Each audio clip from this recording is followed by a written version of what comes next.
बिहार की धरती पर लोकतंत्र का महाकुंभ खत्म हो चुका है। 6 नवंबर को पहले चरण में 121 सीटों पर और 11 नवंबर यानी कि आज के दिन दूसरे चरण में 122 सीटों पर मतदान पूरा हो गया। कुल 243 विधानसभा सीटों के लिए हुए इस चुनाव में करीब 7 करोड़ से ज्यादा वोटर्स ने अपने मताधिकार का इस्तेमाल किया। पहले चरण में तो 65% से ज्यादा वोटिंग हुई, जो 1951 के बाद सबसे ज्यादा है। और अब पूरे देश की निगाहें 14 नवंबर को आने वाले नतीजों पर टिकी हैं, जब ये फैसला होगा कि बिहार की सत्ता किसके हाथ जाएगी। हमेशा की तरह इस बार भी मेन मुकाबला नीतीश कुमार की अगुवाई वाले एनडीए और तेजस्वी यादव के नेतृत्व वाले महागठबंधन के बीच है। एनडीए में बीजेपी, जेडीयू, चिराग पासवान की एलजेपीआर, जीतन राम मांझी की एचएएम और उपेंद्र कुशवाहा की आरएलएम शामिल हैं। तो वहीं महागठबंधन में आरजेडी, कांग्रेस, वामदल और वीआईपी एक साथ आए हैं। दोनों ही गठबंधन अपनी अपनी जीत का दावा कर रहे हैं, लेकिन दो नए खिलाड़ी भी मैदान में उतरे हैं, जिन्होंने पूरे समीकरण को पेचीदा बना दिया है। पहले हैं चुनावी रणनीतिकार से राजनेता बने प्रशांत किशोर, जो अपनी नई पार्टी जनसुराज के साथ पहली बार चुनाव लड़ रहे हैं। प्रशांत किशोर ने तो सभी 243 सीटों पर अपने उम्मीदवार उतारे हैं। हालांकि वो खुद चुनाव नहीं लड़े, उन्होंने एक बेहद दिलचस्प भविष्यवाणी की है। प्रशांत किशोर का दावा है कि जनसुराज या तो 10 सीटों से कम जीतेगी या फिर 150 से ज्यादा सीटों पर कब्जा करेगी। प्रशांत किशोर का कहना है कि असली लड़ाई एनडीए और जनसुराज के बीच है। महागठबंधन तो तीसरे नंबर पर है। हालांकि सर्वे की माने तो जनसुराज को सिर्फ 1 से 2 सीटें ही मिलने का अनुमान है।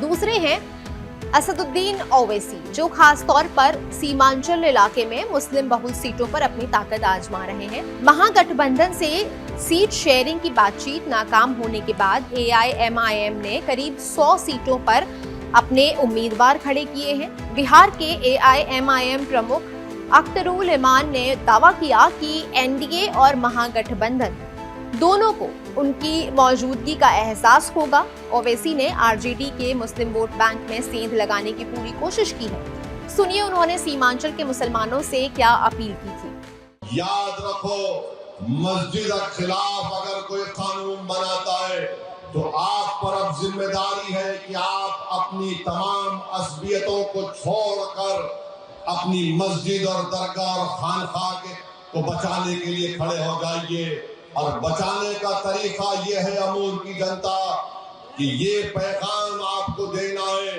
कि जिसने हमारी मस्जिद को छीनने का कानून बनाया, हम उसको शिकस्त देंगे। सीमांचल में कोचाधमान, बैसी, बहादुरगंज और जोकीहाट जैसी सीटों पर एआईएमआईएम और जनसुराज दोनों की मौजूदगी ने परंपरागत दलों के लिए मुश्किलें खड़ी कर दी हैं। इस चुनाव में एक और दिलचस्प कहानी है, लालू परिवार के 2 भाइयों के बीच की खटास। तेजस्वी यादव महागठबंधन के मुख्यमंत्री पद के उम्मीदवार हैं, लेकिन उनके बड़े भाई तेज प्रताप यादव अब उनके खिलाफ मैदान में हैं। तेज प्रताप को आरजेडी से निकाल दिया गया था और उन्होंने अपनी खुद की पार्टी जनशक्ति जनता दल बना ली है। तेज प्रताप ने महुआ सीट से चुनाव लड़ा है और उन्होंने रैलियों में अपने छोटे भाई को बच्चा बोला और कहा कि वो सिर्फ लालू की वजह से नेता है।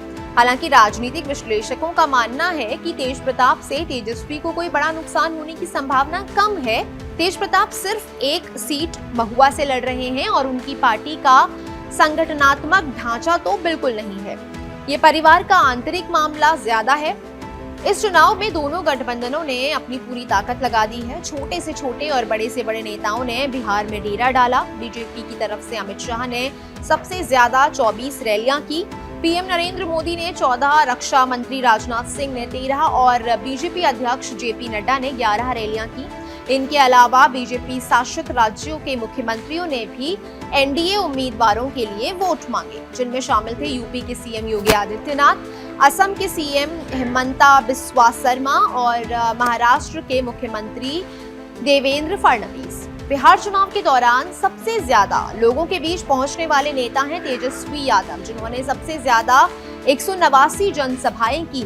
और हद तो तब हो गई जब 5 नवंबर को पहले चरण की वोटिंग से एक दिन पहले उन्होंने ताबड़तोड़ 18 रैलियां की। एक तरीके से कहा जाए तो उन्होंने अपने हेलीकॉप्टर को ट्रैक्टर में बदल दिया, बस दौड़ाए जा रहे थे। रैलियों के मामले में सीएम नीतीश कुमार भी पीछे नहीं रहे। 74 साल की उम्र में और खराब हेल्थ के बावजूद उन्होंने पूरी तरह तेजस्वी यादव को टक्कर दी। पूरे अभियान के दौरान 84 रैलियां की, जो एनडीए की तरफ से सबसे ज्यादा थी। कांग्रेस की तरफ से राहुल गांधी ने 20 और प्रियंका गांधी ने 18 रैलियां की। चुनाव अभियान के दौरान एक से बढ़कर एक मजेदार मोमेंट्स भी आए। नीतीश कुमार की एक रैली का वीडियो वायरल हो गया, जिसमें वो बीजेपी उम्मीदवार रमा निषाद को माला पहनाने की कोशिश कर रहे थे, लेकिन जेडीयू के सांसद संजय झा ने बीच में रोक दिया। फिर नीतीश ने माला पहनाई और झा की तरफ मुड़कर बोले, गजब आदमी है भाई। तेजस्वी यादव ने तुरंत ये वीडियो शेयर किया और नीतीश के स्वास्थ्य पर सवाल उठाए। उन्होंने पूछा कि अगर मुख्यमंत्री सेहतमंद हैं तो लिखी हुई स्पीच पढ़ते हुए ऐसा क्यों कर रहे हैं। तेजस्वी ने तो ये भी आरोप लगाया कि बीजेपी के लोग नीतीश को प्रसाद या खाने में कुछ देकर उन्हें ऐसी हालत में डाल रहे हैं। बिहार के चुनाव में ऐसे तीखे वार और काउंटर वार चलते रहते हैं। पूर्णिया से सांसद पप्पू यादव ने दावा किया है कि बिहार की जनता एनडीए से परेशान हो चुकी है। सुनिए उन्होंने क्या कहा। नरेंद्र मोदी जी कभी बिहार के मुद्दों पर वोट मांगते ही नहीं, और बिहार की जनता बदलाव चाहती। सीमांचल कोसी का इलाका नफरत से निकलकर विकास की ओर बढ़ना चाहता। अब सबसे बड़ा सवाल ये है कि क्या इस बार बिहार में सत्ता परिवर्तन होगा। नीतीश कुमार 2005 से बिहार के मुख्यमंत्री हैं। बीच बीच में गठबंधन बदलते रहे, लेकिन वो सत्ता में बने रहे। उन्होंने पिछले 20 सालों में कई बार पाला बदला है। 2022 में बीजेपी छोड़कर महागठबंधन में शामिल हुए, फिर 2024 में महागठबंधन छोड़कर एनडीए में लौट गए।